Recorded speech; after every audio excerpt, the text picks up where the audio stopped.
বিশ্ব বাংলায় আমন্ত্রণ, কাজী সাইদ আছি আপনাদের সঙ্গে। শুরুতেই সংবাদ শিরোনাম। প্রশিক্ষিত কর্মীর অভাবে কমছে জনশক্তি রপ্তানি, বৈদেশিক শ্রমবাজার হারাচ্ছে বাংলাদেশ, উদ্বিগ্ন অভিবাসন বিশেষজ্ঞরা। গৃহকর্মীর কাজে বিদেশ যেতে আগ্রহীদের 2 মাসের প্রশিক্ষণ দিচ্ছে নরসিংদীর সরকারি কারিগরি প্রশিক্ষণ কেন্দ্র। বিনামূল্যে 240 নারীকে স্বাবলম্বী করার প্রত্যয়। এবং যাত্রী ভোগান্তি কমাতে মন্ট্রিয়ল থেকে বাংলাদেশ বিমানের সরাসরি ফ্লাইট দাবি।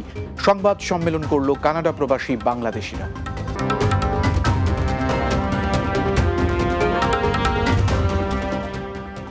এতক্ষণ শিরোনাম শুনছিলেন, এবারে বিস্তারিত খবর।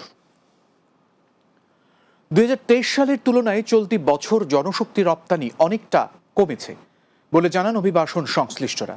এর অন্যতম কারণ দক্ষ জনশক্তি। তারা বলছেন, দেশের বিভিন্ন জেলায় কারিগরি প্রশিক্ষণ কেন্দ্র টিটিসি থাকলেও নেই কোনো কার্যক্রম। ফলে প্রশিক্ষিত দক্ষ জনশক্তির অভাবে বৈদেশিক শ্রমবাজার হারাচ্ছে বাংলাদেশ। মাহমুদ রুবেলের প্রতিবেদনে বিস্তারিত। বাংলাদেশের অর্থনীতির প্রধান চালিকা শক্তি প্রবাসীদের পাঠানো রেমিটেন্স। অন্তর্বর্তী সরকারের দায়িত্ব নেওয়ার পর থেকে রেকর্ড পরিমাণ রেমিটেন্স পাঠিয়েছেন বাংলাদেশিরা। তবে নানা কারণে এখন কিছুটা থমকে আছে জনশক্তি রপ্তানি। গত 9 মাসে সেপ্টেম্বর পর্যন্ত 7 লক্ষ লোক বিদেশে গেছেন। তো এটা কিন্তু 1 লাখেরও কম।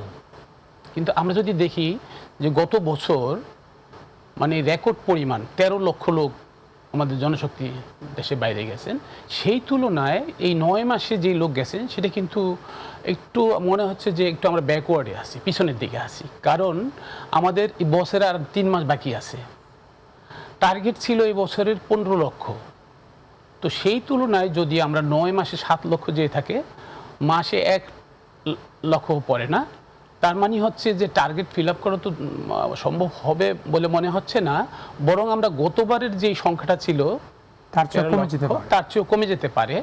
তো সেই ক্ষেত্রে গভর্নমেন্টকে একটা কম্প্রিহেন্সিভ উদ্যোগ নিতে হবে, যাতে আমাদের এই জনশক্তি রপ্তানির যে ফ্লোটা সেইটাকে আমরা ধরে রাখতে পারি। এদিকে দেশের বিভিন্ন জেলায় কোটি কোটি টাকা ব্যয়ে প্রতিষ্ঠিত হয়েছে কারিগরি প্রশিক্ষণ কেন্দ্র, কিন্তু কোনো কার্যক্রম নেই বললেই চলে। প্রচুর টেকনিক্যাল ট্রেনিং সেন্টার টিটিসি করা হয়েছে প্রবাসী কল্যাণ মন্ত্রণালয়ের অধীনে, কিন্তু আমরা সরেজমিনে অনেকেই গেছি সেখানে। অধিকাংশ ক্ষেত্রেই আমরা দেখেছি যে শূন্য ফাঁকা বিল্ডিং পড়ে আছে, এবং সেখানে প্রশিক্ষকরা থাকলেও নামমাত্র প্রশিক্ষক আছেন এবং তাদের দক্ষতার অভাব রয়েছে। আমি সংখ্যার সাথে যেটা যুক্ত করব সেটা হচ্ছে যে আমরা অনেকদিন ধরে বলছি যে আমরা দক্ষ লোকজনকে বিদেশে পাঠাতে চাই। দক্ষতার জায়গায় বিল্ডিং হয়েছে, কিন্তু সেখানে প্রশিক্ষণের জায়গাগুলো তৈরি হয়। বিভিন্ন দেশে বাংলাদেশিদের জন্য ভালো সুযোগ রয়েছে, তবে সেই সুযোগ শুধুমাত্র প্রশিক্ষিত জনশক্তির জন্য, জানান অভিবাসন সংশ্লিষ্টরা। গত কিছুদিন থেকে আমার কোম্পানির মাধ্যমে আমরা কিছু ওয়েল্ডার চাচ্ছি। আমি প্রত্যেকটা টিটিসি কে অলরেডি ইমেইল করেছি। তো ইভেন কি বিএমইটি মন্ত্রণালয়কেও আমি জানিয়েছি যে আমার খুব কম খরচে আমার এই ওয়েল্ডার গুলো লাগবে, ডেলিগেট আসবে, ইন্টারভিউ হবে, কিন্তু স্টিল আমি এখনো কোনো রেসপন্স পাইনি। তো দেখা যাক কোনো রেসপন্স পাই কিনা, বাট আমি মনে করি যে খুব ভালো রেসপন্স হয়তো পাওয়া যাবে না। তো এই যে টিটিসি গুলোর পেছনে যে পরিমাণ ইনভেস্টমেন্ট হচ্ছে, যে পরিমাণ খরচ হচ্ছে, তো সেই কারণে আমাদের এখানে আসলে প্রোঅ্যাক্টিভ একটু উদ্যোগ নিতে হবে যে আমাদের প্রত্যেকটা টিটিসিতে পর্যাপ্ত পরিমাণে আমাদের কর্মীদেরকে কাজ শেখানোর জন্য বিভিন্ন রকমের অ্যারেঞ্জমেন্ট করতে হবে। সেই এলাকা যে এলাকায় টিটিসি গুলো আছে সেখানে কারা একটু কম শিক্ষিত আছে বা অর্ধ শিক্ষিত আছে, যারা এখন আর পড়াশোনা করছে না, অন্য কোনো জায়গায় কাজও করছে না, বিদেশ যাওয়ার সম্ভাবনা আছে, এবং কি বিদেশ না গেলেও তাকে তো আমি একটা স্কিল ম্যান পাওয়ার হিসেবে আমি তৈরি করতে পারি। বিদেশ না গেলেও দেশেও কিন্তু এটা আমাদের কাজে আসবে। ইতোমধ্যে মন্ত্রণালয়ের বিভিন্ন সেক্টরকে ঢেলে সাজাতে কাজ করছে বর্তমান সরকার। শিগগিরই এর সুফল আসবে বলে প্রত্যাশা অভিবাসন বিশেষজ্ঞদের। Mahmud Rubel, Bangla TV, news desk. গৃহকর্মীর কাজে বিদেশ যেতে আগ্রহী নারীদের 2 মাস ব্যাপী প্রশিক্ষণ দিচ্ছে নরসিংদী সরকারি কারিগরি প্রশিক্ষণ কেন্দ্র। বিনামূল্যে প্রতি ব্যাচে 40 জন করে বছরে 240 নারীকে প্রশিক্ষণ দেওয়া হচ্ছে প্রতিষ্ঠানটি থেকে। এর মধ্যে রয়েছে ভাষাগত দক্ষতা উন্নয়ন সহ বিভিন্ন কারিগরি প্রশিক্ষণও। এর ফলে পরিবারের দারিদ্রতা দূর করার পাশাপাশি আধুনিক বাংলাদেশ বিনির্মাণেও অগ্রণী ভূমিকা পালন করছেন এই রেমিটেন্স যোদ্ধারা। নরসিংদী প্রতিনিধি শরীফ ইকবাল রাসেলের তথ্যচিত্রে সর্দার রাজীবের প্রতিবেদন। প্রতি বছর বাংলাদেশ থেকে অসংখ্য নারী গৃহকর্মীর কাজ নিয়ে পাড়ি জমাচ্ছেন মধ্যপ্রাচ্য সহ বিভিন্ন দেশে। তাদের মধ্যে একটা বড় অংশই যাচ্ছেন নরসিংদী জেলা থেকে। এসব নারীরা গৃহকর্মীর কাজের প্রয়োজনীয় সকল দক্ষতা অর্জন করছেন নরসিংদী সরকারি কারিগরি প্রশিক্ষণ কেন্দ্র থেকে। এর মধ্যে রয়েছে রান্না, কাপড় ধোয়া ও সংশ্লিষ্ট দেশের ভাষার বিষয়ে প্রশিক্ষণ। সরকারি প্রশিক্ষণ কেন্দ্রে ভর্তি হয়েছি। এখান থেকে ভর্তি হয়ে আমি অনেক কিছু জানতে পেরেছি, অনেক কিছু শিখতে পেরেছি। আমার অনেক ধারণা হয়েছে মধ্যপ্রাচ্যে কীভাবে থাকতে হবে। আগের তুলনায় আমি অনেকটা সাহসী এখন, মানে আগে অনেক ভয় পেতাম, কিন্তু এখানে ট্রেনিং করার পরে বুঝতে পারছি যে আসলে যতটা ভয় ছিল ঠিক ততটা ভয় না। বিপদের ফলে কোন জায়গায় যাইতে হইব, আমরা কোথায় গেলে সাহায্য করবো, সহযোগিতা পাবো। স্যার আমাদেরকে অনেক ভালোভাবে শিখেছে, তো আমরা এই জায়গায় আমরা অনেক শক্ত হয়েছি। নারীদের দেশে ও বিদেশে নিরাপদ পরিবেশে গৃহকর্মীর কাজ সৃষ্টির লক্ষ্যেই বিনামূল্যে এই প্রশিক্ষণ দেওয়া হচ্ছে বলে জানালেন প্রশিক্ষকেরা। আন্তর্জাতিকভাবে 42টা অধিবেশন এটা তাদেরকে পড়ায়। যে অধিবেশনগুলোর মাঝে আছে যে একদম তাদের পরিকল্পনা থেকে শুরু করে আমাদের এখানে থাকা, ট্রেনিং করা, মধ্যপ্রাচ্যে বসবাস করা এবং সেখান থেকে ফিরে আসার আগ পর্যন্ত একদম পূর্ণাঙ্গ একটা সিলেবাস আমরা তাদেরকে শেখানো হয়। যে 40% লোকে আমাদের এখান থেকে ট্রেনিং করে বিদেশ যাওয়ার প্ল্যান করে এবং বিদেশ যায়। নতুন কর্মসংস্থানের লক্ষ্যে বেশ কিছু বিষয়ে প্রশিক্ষণের অংশ হিসেবেই দেওয়া হচ্ছে এই প্রশিক্ষণ। গৃহকর্মীর কাজ শিখতে আগ্রহী নারীদের পাশে থাকার অঙ্গীকার সংশ্লিষ্টদের। এবং 2008 সাল থেকে এখানে প্রশিক্ষণ কার্যক্রম চলমান আছে। আমরা নরসিংদী টিটিসিতে টোটাল 60টি ট্রেডে প্রশিক্ষণ দিয়ে যাচ্ছি। এটা 3 মাস মেয়াদী নিয়মিত কোর্স চলে এখানে। এছাড়াও এর বাইরে অ্যাসেট প্রকল্পের আওতাধীন 5টি অকুপেশন এখানে প্রশিক্ষণ কার্যক্রম চলমান আছে। এর বাইরে ড্রাইভিং কোর্সে আমাদের 2 মাস মেয়াদী, 3 মাস এবং 4 মাস মেয়াদী 3টি প্রশিক্ষণ চলমান আছে। এবছরের জানুয়ারি থেকে অক্টোবর পর্যন্ত গৃহকর্মীর কাজ নিয়ে বিভিন্ন দেশে গিয়েছেন ৭১,২২০ জন। এর মধ্যে নরসিংদী থেকেই পাড়ি জমিয়েছেন ৪,৫৭২ নারী। Sardar Rajib, Bangla TV, news desk. কানাডার মন্ট্রিয়ল থেকে বাংলাদেশ বিমানের ফ্লাইট চালুর দাবিতে সংবাদ সম্মেলন করেছেন স্থানীয় প্রবাসী বাংলাদেশিরা। রোববার মন্ট্রিয়ল শহরের একটি হলরুমে বাংলাদেশ দূতাবাসের নাগরিক সেবা কার্যক্রম শেষে এই দাবি জানান তারা। এতে উপস্থিত ছিলেন বিএনপির নির্বাহী কমিটির সদস্য ও কানাডা বিএনপির সাবেক সভাপতি ফয়সাল আহমেদ চৌধুরী এবং কানাডায় বাংলাদেশ দূতাবাসের উপ হাই কমিশনার কাজী রাসেল পারভেজ সহ অনেকে। এ সময় বক্তারা বলেন, কানাডার দ্বিতীয় বৃহত্তম শহর মন্ট্রিয়ল ও আশপাশের শহরে প্রায় 50,000-এর বেশি বাংলাদেশির বসবাস থাকলেও সেখান থেকে চালু নেই বাংলাদেশ বিমানের কোনো ফ্লাইট। ফলে মন্ট্রিয়ল থেকে বাংলাদেশে যেতে হলে 600 কিলোমিটার দূরের শহর টরন্টো গিয়ে বিমানে যেতে হয়।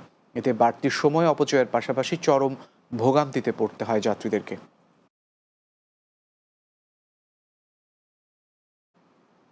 বিশ্ব বাংলায় বিরতি নিচ্ছি, এরপর আরো যা থাকবে। ইংলিশ চ্যানেলে বাড়ছে অভিবাসী মৃত্যুর ঘটনা। অক্টোবরেই ফ্রান্স উপকূলে 12 জনের মরদেহ উদ্ধার, উদ্বিগ্ন অভিবাসন সংস্থাগুলো।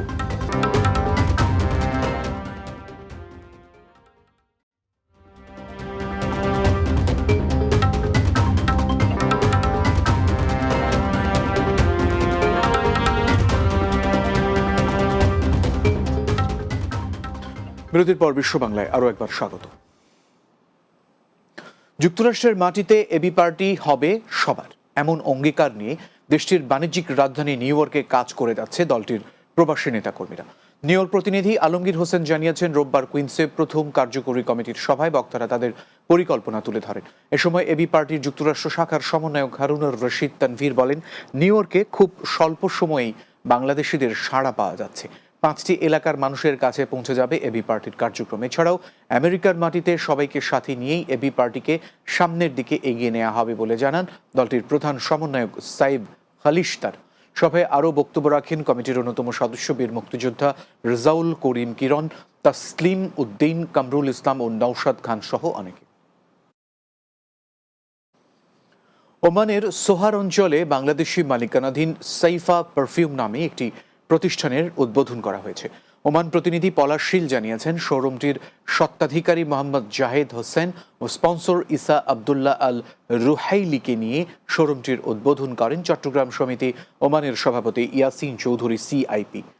এ সময় উপস্থিত ছিলেন কমিউনিটি নেতা মুস্তফা কামাল পাশা, এ আর সবুজ শিকদার, হাটহাজারী সমিতি ওমানের সভাপতি আব্দুল হান্নান তালুকদার, মোহাম্মদ মুন্না, সাব্বির ও রাহাত সহ অনেকে। থামছেই না ফরাসি উপকূল থেকে ইংলিশ চ্যানেলে পাড়ি দিয়ে ব্রিটেনে প্রবেশকালে অভিবাসী মৃত্যুর ঘটনা। সম্প্রতি ফ্রান্স উপকূল থেকে 3 অভিবাসীর মরদেহ উদ্ধার করেছে ফরাসি কর্তৃপক্ষ। গত 30 অক্টোবর ব্রিটেনের উদ্দেশ্যে যাত্রা করা একটি নৌকাডুবির ঘটনায় এসব অভিবাসীর মৃত্যু হতে পারে বলে এক প্রতিবেদনে জানিয়েছে বার্তা সংস্থা AFP। এদিকে এ নিয়ে চলতি বছরের অক্টোবর থেকে এখন পর্যন্ত ইংল্যান্ডে পৌঁছাতে গিয়ে নিহত অভিবাসীর সংখ্যা দাঁড়িয়েছে 12 জনে। এর আগে 23 অক্টোবরও অভিবাসীদের বহনকারী একটি নৌকা চ্যানেলটিতে ডুবে যায়। ওই ঘটনায় প্রায় 45 জনকে উদ্ধার করা হলেও প্রায় 10 জন নিখোঁজ রয়েছেন বলে দাবি করেছে অভিবাসন সংস্থাগুলো। চলতি বছরে এ পর্যন্ত ইংলিশ চ্যানেলে অন্তত 60 অভিবাসীর মৃত্যু হয়েছে, এছাড়াও নিখোঁজ রয়েছেন অনেকে। প্রতিবেশী দেশ ভারতের সাথে বাংলাদেশের সুসম্পর্ক থাকবে, তবে সেটা সমান মর্যাদাপূর্ণ এবং ন্যায্যতার ভিত্তিতে হবে, জানিয়েছেন বিএনপির ভারপ্রাপ্ত চেয়ারম্যান তারেক রহমানের পররাষ্ট্র বিষয়ক উপদেষ্টা হুমায়ুন কবির। শনিবার সিলেট মহানগরের একটি হল রুমে বিএনপি নেতৃবৃন্দের সাথে মতবিনিময়ে কালে তিনি এসব কথা বলেন। এ সময় তিনি বলেন, পতিত স্বৈরাচারেরা যেন আবার ফিরে আসতে না পারে সে ব্যাপারে প্রতিটি নেতাকর্মীকে সজাগ থাকতে হবে। সভায় সিলেট বিভাগের বিএনপি ও সহযোগী সংগঠনের নেতৃবৃন্দ ছাড়াও সুশীল সমাজের প্রতিনিধিরা উপস্থিত ছিলেন। লাস্ট 15 ইয়ার্স আমরা দেখছি প্রতিবেশী দেশ Bharat in terms of has taken advantage যে ডেমোক্রেটিক ডেফিসিটটা ছিল দেশে। আবার এই ডেমোক্রেটিক ডেফিসিট এর অ্যাডভান্টেজ নিয়ে more or less they took advantage of the past regime, যেখানে আমাদের অনেক internal matters rightly relating from একদম সিকিউরিটি থেকে security hardware purchase, procurement, operation, মানে এর চারটে it was a one-way traffic. যথাযোগ্য মর্যাদার মধ্য দিয়ে স্কটল্যান্ডে জাতীয় বিপ্লব ও সংহতি দিবস পালন করেছেন দেশটির প্রবাসী বাংলাদেশিরা। স্কটল্যান্ড বিএনপির উদ্যোগে এডিনবরার একটি রেস্তোরাঁয় এই আয়োজন করা হয়। সেলিম হায়দারের সভাপতিত্বে অনুষ্ঠান পরিচালনা করেন স্কটল্যান্ড বিএনপির সাবেক সাধারণ সম্পাদক অ্যাডভোকেট মুস্তাফা মিয়া। এতে প্রধান অতিথি ছিলেন যুক্তরাজ্য বিএনপির সাবেক ধর্ম বিষয়ক সম্পাদক ও স্কটল্যান্ড বিএনপির সাবেক সভাপতি আব্দুল মুহিত খান বাদশাহ। বিশেষ অতিথি ছিলেন স্কটল্যান্ড বিএনপির সাবেক জয়েন্ট কনভেনর আব্দুল মিয়া লিটন।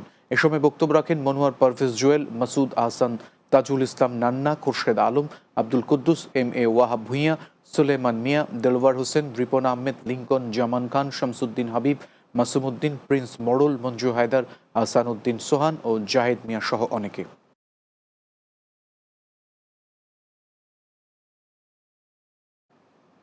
বিশ্ব বাংলা শেষ করব, তার আগে এক নজরে সবগুলো শিরোনাম জানাবো। প্রশিক্ষিত কর্মীর অভাবে কমছে জনশক্তি রপ্তানি, বৈদেশিক শ্রমবাজার হারাচ্ছে বাংলাদেশ, উদ্বিগ্ন অভিবাসন বিশেষজ্ঞরা।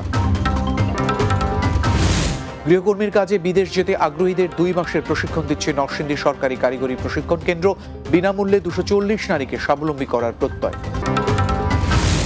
যাত্রী ভোগান্তি কমাতে মন্ট্রিয়ল থেকে বাংলাদেশ বিমানের সরাসরি ফ্লাইট দাবি, সংবাদ সম্মেলন করল কানাডি প্রবাসী বাংলাদেশিরা। এবং ইংলিশ চ্যানেলে বাড়ছে অভিবাসী মৃত্যুর ঘটনা, অক্টোবরে ফ্রান্স উপকূলে 12 জনের মরদেহ উদ্ধার, উদ্বিগ্ন অভিবাসন সংস্থাগুলো।